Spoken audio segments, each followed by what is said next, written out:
Magandang araw! So ayan na yung request nyo guys na magluto tayo ng adobong mani uli.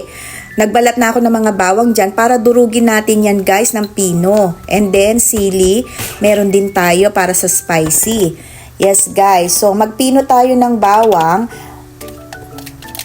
para meron tayong malaking bawang at may maliliit tayong bawang tulad nung ginawa ko dati. So magpino ng sili for spicy. And then bawang na malalaki ang hiwa naman. Ayan yung sinasabi kong hugasan nyo yung mani guys. Saglit lang guys ha. Yaan. So pagkahugas nyo, salain nyo na para maano yung tubig. And then ayan, pagtapos kong prepare lahat para dire-diretso na ang luto natin, ayan yung mga gagamitin natin. So pag kumulo na yung tubig guys, ayan, lagay nyo na yung mani. 1 minute lang siya lulutuin guys ha. And then salain nyo din.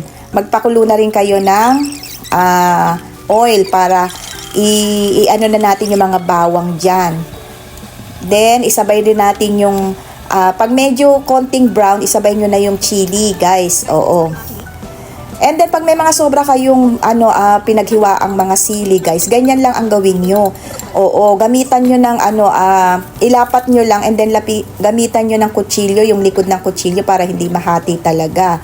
So, i-freeze nyo yan, guys. Pwede yung paggagamit kayo ng sili, makakuha lang kayo ng kaunti dyan. May ginawa rin akong bawang dyan, guys. Ayan, para hindi na ako laging naghihiwa ng bawang kapag nagigisa ako. Oo, guys. So, ayan na nga yung inaano nating nilulutong bawang. Ang bilis, diba? Basta mahinang kalan, guys, ha. Dahan-dahan nyo lang lutuin hanggang maging crunchy. Oo, guys. So, salain nyo rin yan. Ayan. Yung pinaglutuan ng mantika niyan, guys, ayusin nyo lang, alisin nyo lang lahat talaga ng bawang para walang maiwang bawang masunog. Haluin nyo lang din yung peanuts. And then, kapag na yung tunog, pag yung tunog malutong-lutong na, salain nyo na rin, guys. So, ayan. Palamigin muna natin and then alisin nyo yung excess oil. Ayan. So, timplahan nyo na nung mga niluto nating bawang.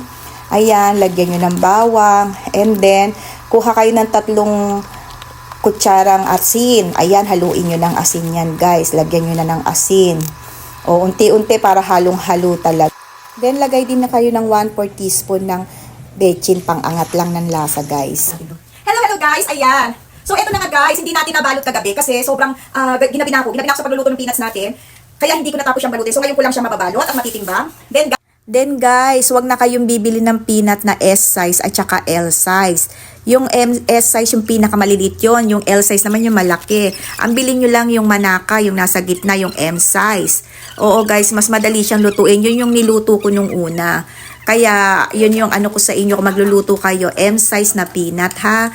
Kasi mas malasa, mas madaling lutuin. So, ayun lang guys, kasi ko dyan sa ating malaking peanut, mahirap lutuin. So guys, hanggang dito na lang yung ating video guys, babalutin ko na to and then try ko muna kwentahin. So thank you guys, thank you for always watching, bye!